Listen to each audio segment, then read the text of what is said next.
le Seigneur Jésus vous bénisse. Amen. Nous sommes à notre émission pour parler de réconciliation. Votre émission intitulée Le quotidien du chrétien. Et sur ce plateau, nous recevons un éminent homme de Dieu, un homme de qualité, que j'ai nommé le pasteur Yao Williams de la mission évangélique Colombe de Feu. À ma gauche, nous avons notre chère sœur Obou Nathalie qui nous accompagne pour cette émission. Que le Seigneur vous bénisse et que toute la grâce et la faveur de l'Éternel Dieu soient avec vous. Pasteur, bonsoir, comment allez-vous? Oh, très bien, serviteur de Dieu. Que le Seigneur te bénisse. Amen. Et donc, pasteur, le thème de ce jour, c'est la réconciliation. Qu'est-ce que tu peux nous enseigner, nous instruire, nous donner sur la réconciliation? Merci, serviteur de Dieu, que le Seigneur vous bénisse. Amen. Et en ce jour, nous parlons d'un thème très important, Amen. la réconciliation. Amen. Mais on ne peut pas parler de réconciliation sans chercher à comprendre le mot réconciliation. Oui. Et donc nous allons définir le mot réconciliation. Amen. Et le mot réconciliation, selon le mot hébreu qui est traduit, c'est katalagé. Katalagé. Katalagé. Ok. Katalagé qui veut dire rétablissement de relations entre des personnes qui étaient en désaccord. Rétablissement de personnes qui étaient en désaccord. Donc le dictionnaire français nous dit que la réconciliation, c'est action de réconcilier des adversaires. Action de réconcilier des adversaires. Des adversaires, des gens fâchés entre eux. Donc tout de suite, avec ces deux explications que nous venons de donner, nous pouvons tout de suite comprendre que quand on parle de réconciliation, c'est qu'il y a des accords quelque part. Il y a des accords. Il y a des accords. C'est qu'il y a un groupe de personnes ou une personne qui est fâchée. Donc là, on parle de réconciliation. Or, réconciliation vient du verbe réconcilier. Réconcilier qui veut dire ramener des personnes à la bonne entente. À la bonne entente. À la bonne entente, réconcilier. Rétablir entre elles des relations amicales. Faire cesser le désarroi qui existait avec quelqu'un. Donc, réconcilier. Et donc, quand on parle de réconciliation, c'est qu'il y a des accords entre les différentes personnes ou entre deux personnes. Les gens étaient en accord à un moment, et à un moment donné, oui, il y a eu un désaccord. Chacun est parti de son côté. Okay. Voilà. Et donc, nous devons savoir tout de suite que la réconciliation tire sa source dans la Bible. Dans la parole de Dieu. Est-ce qu'il y a des versets qui parlent de réconciliation? Oui, tout à fait. Si la réconciliation tire sa source dans la Bible, ça veut dire qu'il y a des versets qui parlent de réconciliation. Quand nous lisons 2 Corinthiens 5, le verset 19, 2 Corinthiens 5, le verset 19, la Bible dit: car Dieu étant en Christ, réconciliant le monde avec lui-même, en n'imputant point aux hommes leur offense. Et il a mis en nous la parole de la réconciliation. En nous la parole de la réconciliation. Et donc tout de suite vous comprenez que Dieu a mis en nous, c'est-à-dire vous et moi, Dieu a mis en nous la parole de la réconciliation. Donc cela sous-entend déjà que l'homme fait à l'image de Dieu.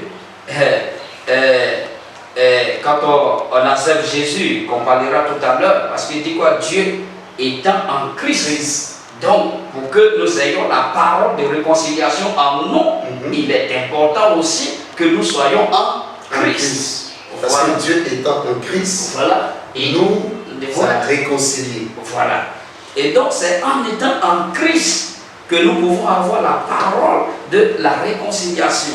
Sinon, si la parole de Dieu, la parole qui vient de la parole de Dieu, n'est pas en nous, en l'homme, l'homme ne peut pas avoir ce ministère. Et c'est pour cela que quand nous regardons dans ce monde, les hommes parlent de réconciliation, mais ils n'arrivent pas à se réconcilier. Pourquoi? Parce qu'ils n'ont pas la parole de la réconciliation en eux. Mais c'est à nous, enfants de Dieu, que Dieu a mis la parole de réconciliation. Et donc c'est très important. La réconciliation tire sa source dans la parole de Dieu. Mais on ne peut pas parler de réconciliation sans sacrifice. Ça, nous pouvons déjà retenir ça. Qu'on ne peut pas parler de réconciliation sans parler de sacrifice. Pourquoi? Dieu voulant se réconcilier avec l'homme qu'il a créé à son image, Dieu était obligé de faire un sacrifice. Mais pourquoi Dieu devait se réconcilier avec l'homme qu'il a fait à son image? La Bible nous enseigne dans Genèse que Dieu avait placé l'homme, Adam et Ève, dans le précieux jardin, mais ils n'ont pas respecté la recommandation que Dieu leur avait donnée. Ils ont désobéi à Dieu. Et au sortir de là, il y a eu la désobéissance. Donc il y a eu un désaccord. Il y a eu un désaccord entre Dieu et l'homme qu'il a créé à son image. Et qu'est-ce qu'il faut faire? Faut-il être toujours en désaccord avec sa créature parfaite qui est l'homme? Non. Dieu est Dieu, il est souverain. Alors qu'est-ce que Dieu va faire? Dieu va payer un prix. Et le prix, c'est le sacrifice. C'est pour cela que quand nous lisons Jean chapitre 3, le verset 16, la Bible dit que Dieu a tellement aimé le monde qu'il a donné son Fils Jésus afin que quiconque croit en lui ne périsse pas, mais qu'il ait la vie éternelle. Donc c'est un sacrifice. Dieu a puisé au plus profond de lui-même en donnant, en posant un acte fort pour que l'homme soit réconcilié avec lui. Et donc, pasteur, est-ce que cela sous-entend que s'il faut réconciliation, il faut l'amour? Parce que Dieu a aimé et il a donné. Donc, sacrifice, c'est amour. Oui, tout à fait. Un doit se sacrifier ou bien ce sont les deux, ils sont en désaccord. De part et d'autre, il doit avoir un sacrifice. Ici, la réconciliation entre Dieu et l'homme, parce que nous devons savoir que nous sommes en train de parler de réconciliation, mais la réconciliation se présente sur deux ans. La réconciliation entre Dieu et l'homme, entre l'homme et Dieu, et la réconciliation entre l'homme et l'homme. Et là, nous sommes en train de parler de la réconciliation entre Dieu et l'homme et Dieu. Et donc Dieu a, pour se réconcilier avec l'homme qu'il a créé à son image, Dieu a fait un sacrifice. Il a payé un prix, il a manifesté l'amour. Dieu n'a pas regardé que c'est l'homme qui avait désobéi, qui l'avait désobéi. Il n'a pas regardé à ça. Mais lui-même, il a pris le soin sur lui-même. Volontairement, par amour, parce qu'il aime l'homme. Et Dieu a donné en sacrifice Jésus afin que l'homme soit réconcilié avec lui. Alors, pour que l'homme, à son tour, soit réconcilié avec Dieu, lui, à son tour, il y a un sacrifice. Il y a un effort à fournir. Et l'effort que l'homme doit fournir, c'est d'accepter Jésus, qui est le sacrifice expiatoire que Dieu a donné à l'humanité. Donc, en acceptant Jésus comme sauveur et son Seigneur et sauveur personnel, alors l'homme librement se réconcilie avec Dieu. Parce qu'il n'y a pas d'autre réconciliation entre Dieu et l'homme à part Jésus qui sert de pont. Car c'est Jésus que Dieu a donné à l'humanité. Et c'est Jésus qui a été le sacrifice. Et c'est pour cela que souvent nous entendons quelque part nous pouvons atteindre Dieu, nous prions Dieu. Mais sans passer par Jésus, il n'y a pas de réconciliation entre l'homme et Dieu. La réconciliation vraie entre l'homme et Dieu passe par Jésus. En acceptant Jésus, nous avons la réconciliation avec Dieu. Et Dieu peut entendre, Dieu peut écouter nos prières. Et donc, pasteur, si nous comprenons, oui, c'est Jésus qui nous réconcilie avec Dieu. Oui, c'est ça. C'est en acceptant Jésus, oui, comme Seigneur et Sauveur, oui, que nous sommes réconciliés avec Dieu. Tout à fait. Aujourd'hui, pasteur, oui, qu'est-ce que les hommes doivent faire naturellement pour être réconciliés avec eux-mêmes. Quand il y a un désaccord entre un village et l'autre, ou bien une personne et l'autre, qu'est-ce qu'ils doivent faire? Ok.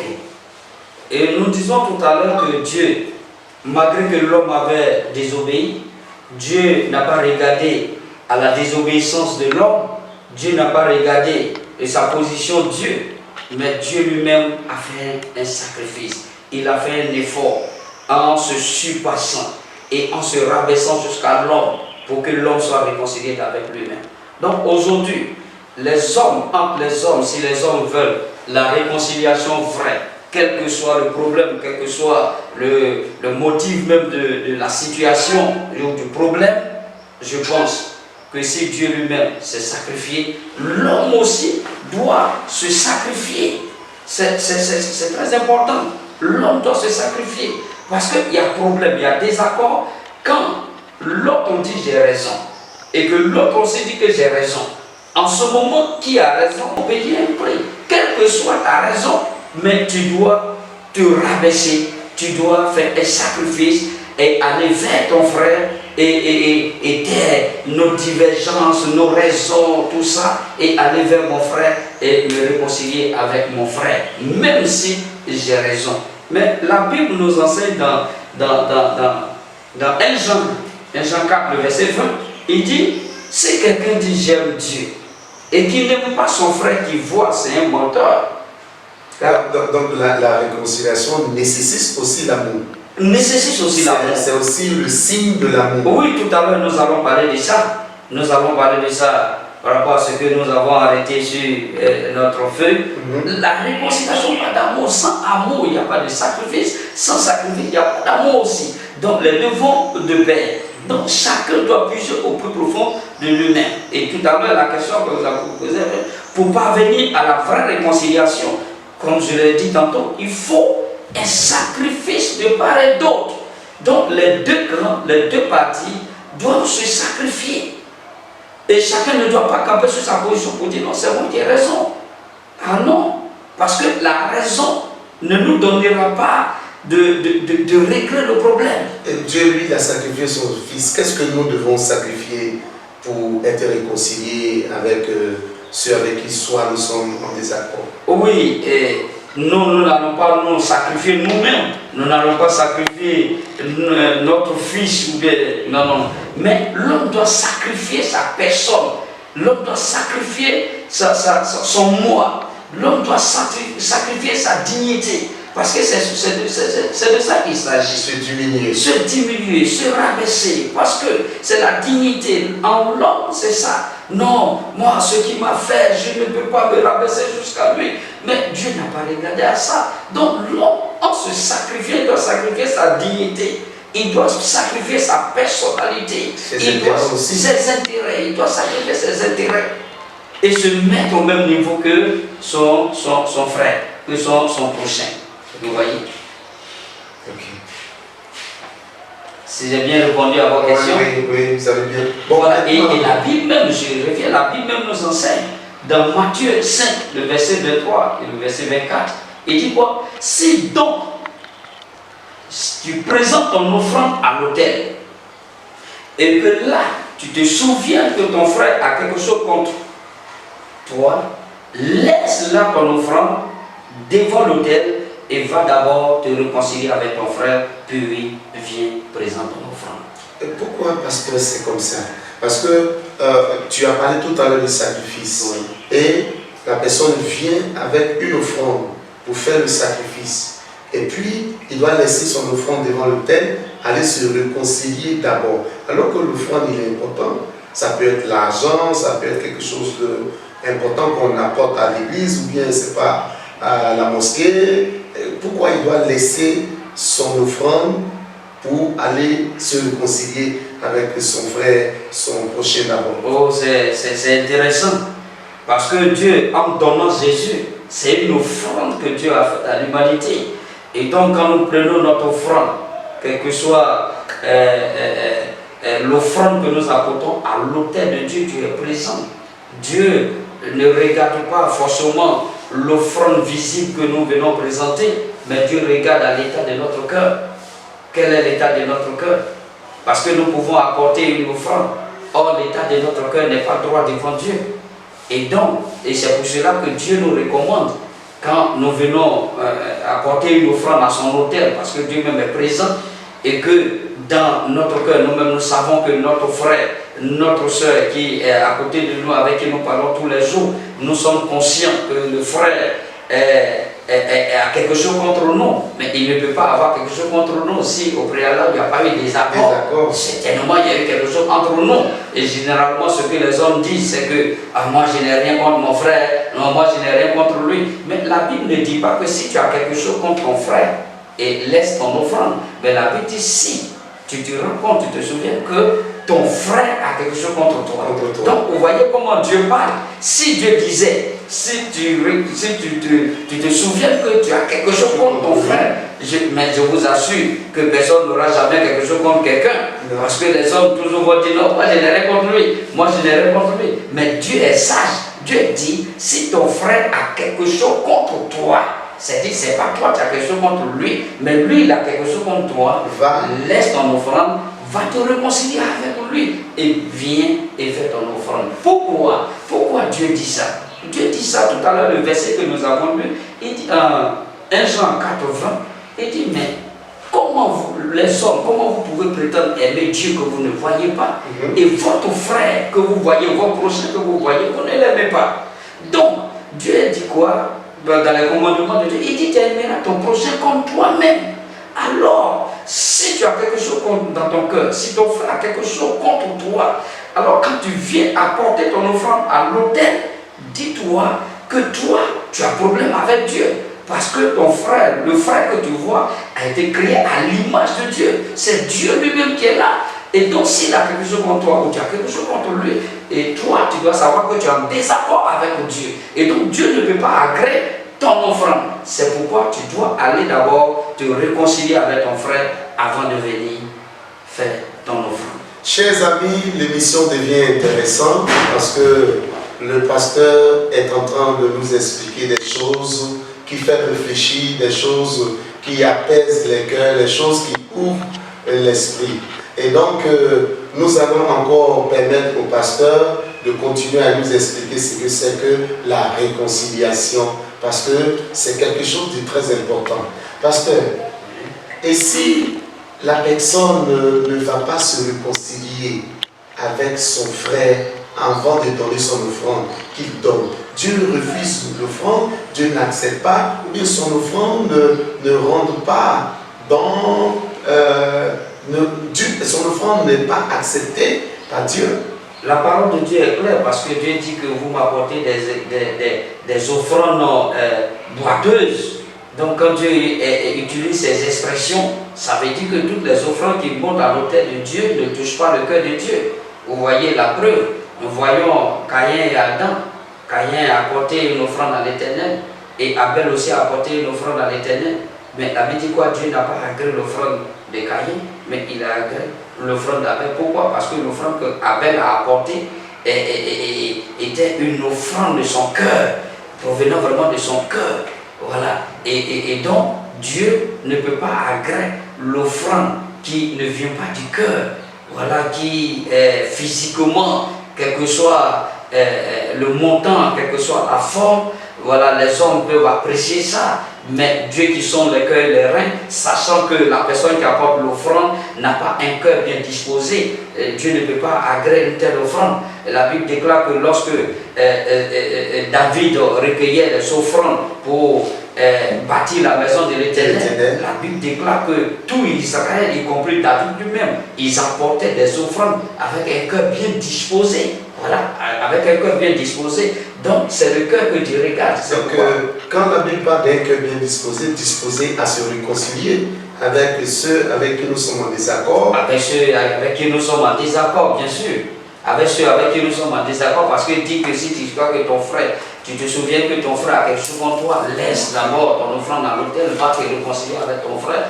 Voilà, il faut que nous soyons en accord, nous soyons en harmonie avec notre frère qui, sans le vouloir, nous l'avons offensé. Voilà, nous devons nous réconcilier avec lui Pasteur, s'il te plaît, comment celui qui apporte son offrande devant l'autel de Dieu peut savoir que son frère a quelque chose contre lui? Parce que si c'est lui qui a quelque chose contre son frère, il peut savoir, mais si l'autre a quelque chose contre lui, comment il peut savoir cela? Et nous sommes dans le cadre spirituel. Pour un enfant de Dieu rempli de l'Esprit de Dieu, la Bible déclare que le Saint-Esprit nous convainc du péché.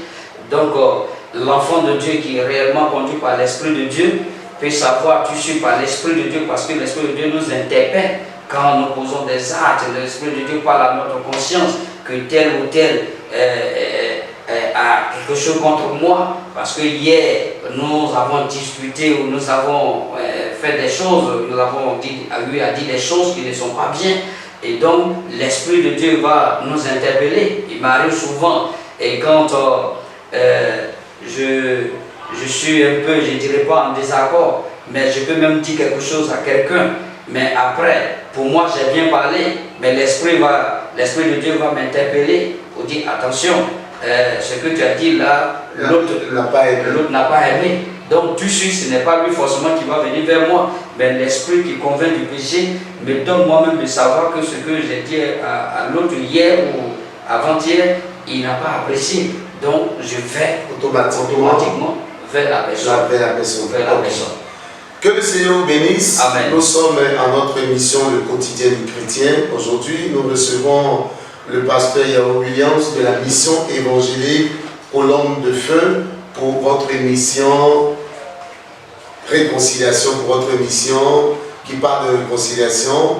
Et donc, nous allons encore permettre au pasteur de nous édifier avec des versets bibliques. Parce que est-ce qu'il y a encore d'autres versets qui parlent de réconciliation avant que nous allons encore au fond de ce sujet? Nous allons lire 2 Corinthiens 5. Et aujourd'hui, le thème que le pasteur est en train de développer, c'est la réconciliation. Le monde a besoin de réconciliation et le ministère de la réconciliation a été confié à Jésus. Et Jésus aussi a confié à ses serviteurs et à ses servantes. Pasteur, est-ce que le monde n'est pas en train d'échouer sur ce volet de réconciliation? Parce que le monde a confié ce travail à des personnes qui ne sont pas appelées à le faire. Justement, le monde a échoué et le monde continuera toujours d'échouer tant que le monde va compter sur sa personne, sur sa sagesse humaine. Parce que la vraie réconciliation, ce n'est pas à coup d'argent. Ah non, c'est Dieu qui opère ce miracle. Et c'est pour cela nous avons dit qu'il y a un sacrifice à faire. Et nous avons dit aussi, et tout à l'heure, vous parliez toujours de l'amour, que nous allons parler tout à l'heure, de l'amour. Quand nous regardons, le monde a échoué. Pourquoi? Parce que le monde n'a pas l'amour vrai. Voilà, le monde n'a pas l'amour vrai. Le monde n'aime pas. Le monde, comme la Bible dit dans Chronique, il dit quoi? L'amour des hommes, la parole des hommes, c'est au bout des lèvres. Ce n'est pas au fond du cœur. Donc les hommes parlent d'amour, mais l'amour là n'est pas l'amour sacrificiel dont nous avons parlé. Vous allez voir que si le monde, il y a l'amour réellement, l'amour vrai, mais on finira par se réconcilier. À se réconcilier comme le pasteur le dit. S'il y a de l'amour vrai, on finira par être réconcilié. Avant que le pasteur ne continue, nous allons encore permettre à la sœur Obu Nathalie, si elle a une ou deux questions, à soumettre à notre pasteur, le pasteur Yao Williams, qui va encore nous éclairer, nous parler, nous entretenir sur ce grand sujet. Nous sommes à notre émission Le Quotidien du Chrétien sur votre chaîne Campagne pour Christ TV. Et aujourd'hui, nous recevons le pasteur Yao Williams de la mission évangélique Colombe de Feu. S'il vous plaît, ma soeur, quelle est votre question? Merci, pasteur, pour la parole que vous nous donnez. Merci. Et merci aussi pour ce thème, parce que c'est un thème vraiment qui nous donne à nous chrétiens de pouvoir voir comment marcher avec notre entourage, parce que la réconciliation, c'est très important. Mais j'ai deux questions qui me dérangent un peu, et j'aimerais savoir, une personne que tu sais que cette personne a quelque chose contre toi, est fâchée contre toi, et tu veux te réconcilier avec cette personne, mais la personne refuse de te parler. Comment faire pour pouvoir se réconcilier avec cette personne? La Bible est claire là-dessus. La Bible, vous savez, la Bible elle n'est pas limitée, la Bible est complète. La Bible même nous enseigne que quand nous sommes en désaccord avec un frère ou une soeur, et nous partons voir le frère ou la soeur, et que le frère refuse de nous écouter, il faut prendre un témoin, il faut prendre deux personnes pour aller encore vers la personne. Et si la personne refuse, il faut prendre encore d'autres personnes encore. Voilà, aller pour que délégation jusqu'à ce que, et même là, même si la personne n'en sait pas encore, Dieu voit toute cette démarche que tu as eu à faire. Voilà, que tu as eu à faire. Voilà, tu as fait ta part. Mais dans tout ça, c'est l'état de ton cœur. Parce que le frère, l'autre peut refuser, mais quel est l'état de ton cœur? Ah, je m'en fous. Si tu ne veux pas accepter, moi je suis devant de toute façon, même que tu parles avec moi ou pas, moi ça ne m'enlève rien. Ah non, il faut continuer à l'aimer. Et si tu es enfant de Dieu, il faut même prier pour le frère ou pour la soeur dans le secret, jusqu'à ce que la personne comprenne. Mais vous voyez, tout à l'heure nous allons parler de l'amour. Normalement, dans de pareilles situations, l'exemple de Jacob nous interpelle dans Genèse chapitre 32 et verset 13 à 21 là-bas, et Genèse 33, 1 à 11. La Bible nous enseigne que Jacob... Est-ce que pour nos auditeurs, est-ce que vous pouvez revenir sur les versets que vous venez de donner? Genèse 32, le verset 13 à 21. Verset 13 à 21. Et Genèse 33, le verset 1 à 11. Voilà. Okay. L'histoire nous dit quoi? Ésaü et Jacob sont deux frères. Ils sont jumeaux. Ils étaient dans un même ventre. Leur mère qui s'appelait Rebecca et leur père était Jacob. Et les deux sont sortis le même jour. La Bible nous enseigne qu'il y avait une lutte déjà dans le ventre. Des désaccords déjà dans le ventre. Et Ésaü est sorti avant Jacob. Voilà, Jacob, sinon leur père c'est Isaac du moins. Et il avait saisi le talon d'Ésaü. Ils sont sortis, les enfants ont commencé à grandir. Mais la Bible déclare que Jacob d'abord va par sa ruse, il va prendre le droit d'aînesse de son frère, voilà, à cause d'un fruit, il va prendre son droit d'aînesse, voilà, la nourriture. Mais là encore... Mais là ils se sont entendus. Oui, là ils se sont entendus. Là ils se sont entendus. Okay. Mais la Bible déclare que leur père Isaac, étant devenu vieux, il ne voyait plus. Il va demander à Ésaü, son premier fils, d'aller tuer du gibier et lui faire un mets qu'il aime bien, et il va le bénir. Et quand Ésaü est parti, Rebecca, leur mère, va interpeller Jacob et va lui dire: mais attention, ton père a dit ceci, cela à ton frère, donc va prendre une brebis bonne, envoie, je vais faire vraiment un mets vraiment succulent, il va manger, il va te bénir. Et c'est ainsi et que Rebecca a fait le repas, et Jacob a porté les vêtements de son frère Ésaü. Il s'est présenté devant son père Isaac qui n'avait plus la vision, et il a porté même les habits de son frère. Et Jacob n'a pas su, Isaac n'a pas su discerner, et voilà, il a béni Jacob, et Jacob a pris la bénédiction d'Ésaü. Et là, son frère Ésaü voulait le tuer, et il a fui pour aller chez Laban, chez son oncle. Il a passé plus de 17 années là-bas, mais au temps fixé, selon le verdict de Dieu, et que Jacob devait revenir. Dieu lui a demandé de revenir. Quand il revenait là, où la Bible déclare que Jacob va prendre des présents. Jacob va prendre des présents. Il va prendre des présents.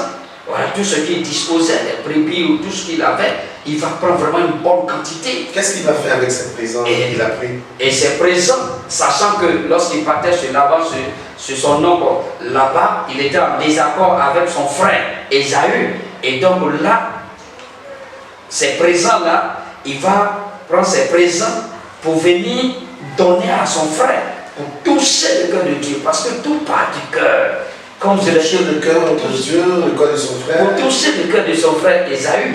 Et quand il a envoyé ses présents, quand nous lisons la parole de Dieu, la Bible déclare que Ésaü va refuser, va dire non, Dieu m'a béni, tout ça. Il dit non, prends, car c'est pour cela que je t'ai regardé en face. C'est pour ces présents-là que je t'ai regardé en face. Donc du coup, les présents, il envoyait les présents avant lui-même. Donc les présents, la Bible nous enseigne dans le livre de Proverbes que les présents d'un homme lui élargissent la voie. Donc du coup, les présents qu'il a apportés ont touché le cœur de son frère. Et là, la Bible déclare que c'était la réconciliation totale. Ils se sont jetés sur le cou, ils ont pleuré et ils ont fait la paix. Donc moi je pense quand tu vas vers un frère ou une soeur qui vous n'arrivez pas à vous entendre, à vous réconcilier, voilà. Il faut partir avec des présents. Pour lui donner, ou manifester de l'amour. Voilà, aussi le regret. Et le regret. Voilà. D'avoir un désaccord avec. Et sur ce homme de Dieu, il y avait une soeur, son mari était parti en Europe. Son mari était parti en Europe, elle devait rejoindre son mari. Or, elle était en désaccord avec sa belle famille. Et quand elle va. Dans sa belle famille. Oui, quand elle va chercher le visa, elle échouait toujours. Et elle partait à chaque fois, elle échouait.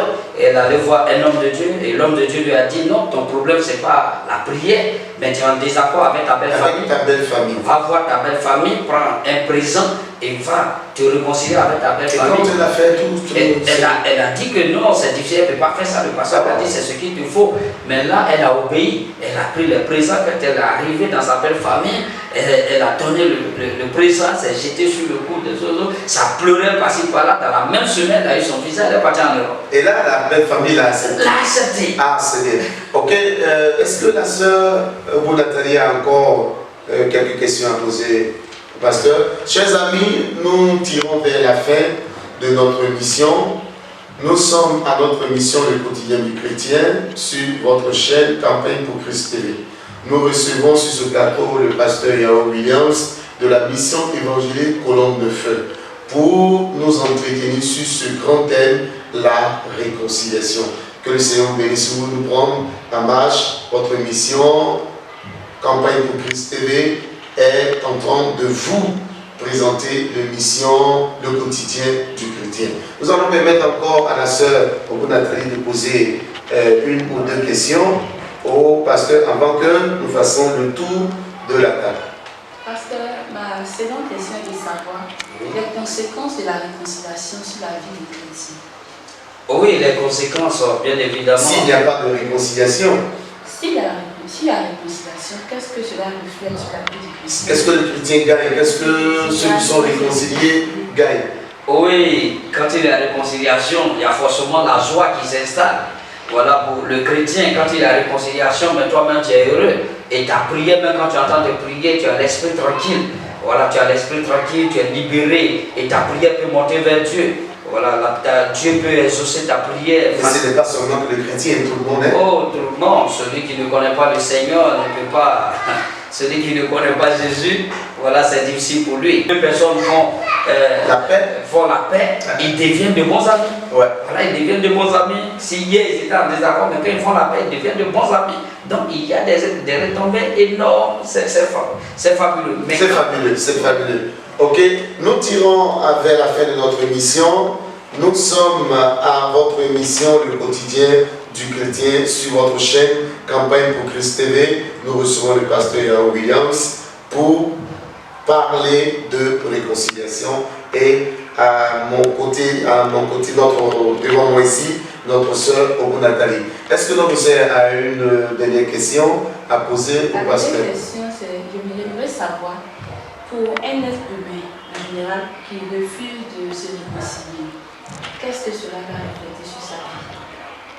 Mon pasteur, si quelqu'un refuse de se réconcilier avec l'autre, quelles sont les conséquences que la personne peut vivre? Oui, il y a nécessairement des conséquences énormes. Énormes parce que la personne elle-même n'aura pas la paix envers elle-même. Parce que vous allez voir que quand c'est ainsi, tu vas croire à tout moment que les autres sont contre toi. Voilà, que les autres sont Tu verras tout le monde. Tu vois, tout le monde a un ennemi. Voilà, tout le monde a un ennemi. Et voilà, tout le monde a un ennemi. Donc, alors que quand on accepte de pardonner, tout devient ami, tout est, voilà, est bien avec nous. tu as l'esprit tranquille. Que le Seigneur vous bénisse et que toute sa bonté et sa grâce soient sur vous. Parce que nous allons faire le tour de table. Qu'est-ce qu'on peut retenir dans tout ce que nous venons de dire pour nos auditeurs? Pour nos auditeurs, ce que nous pouvons retenir, nous devons savoir que la réconciliation vient de Dieu. La réconciliation ne vient pas des hommes. Pour avoir la vraie réconciliation, il faut s'attacher à Jésus-Christ de Nazareth et par son esprit, nous pourrons mieux nous réconcilier, non seulement envers nous-mêmes et envers les autres. Voilà, nous devons nous attacher à Jésus véritablement. Alors nous allons imparter notre monde. Avoir la réconciliation, comme le pasteur vient de le dire, pour imparter notre monde, nous devons tous nous tourner vers Dieu. Parce que Dieu nous a réconciliés avec lui par son Fils Jésus-Christ. Et Dieu a fait de ses serviteurs, de ses enfants, des messagers, des missionnaires, un ministère de réconciiliation. Merci pasteur, que le Seigneur vous bénisse. Merci. Merci notre sœur Nathalie beaucoup. Avant de terminer, colonne de feu est située où? Quels sont les jours de prière pour nos auditeurs? Si quelqu'un veut vous contacter, comment on vous contacte, pasteur? Merci, serviteur de Dieu. La mission évangélique, la colonne de feu, est située à Yahou, en face de l'hôpital de Yahou. Voilà, c'est à Bonois.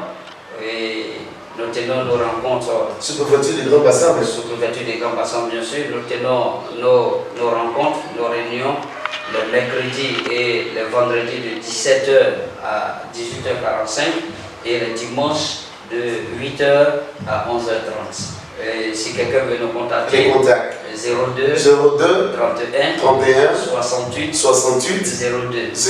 et le 07 18 26 78. Que le Seigneur vous bénisse.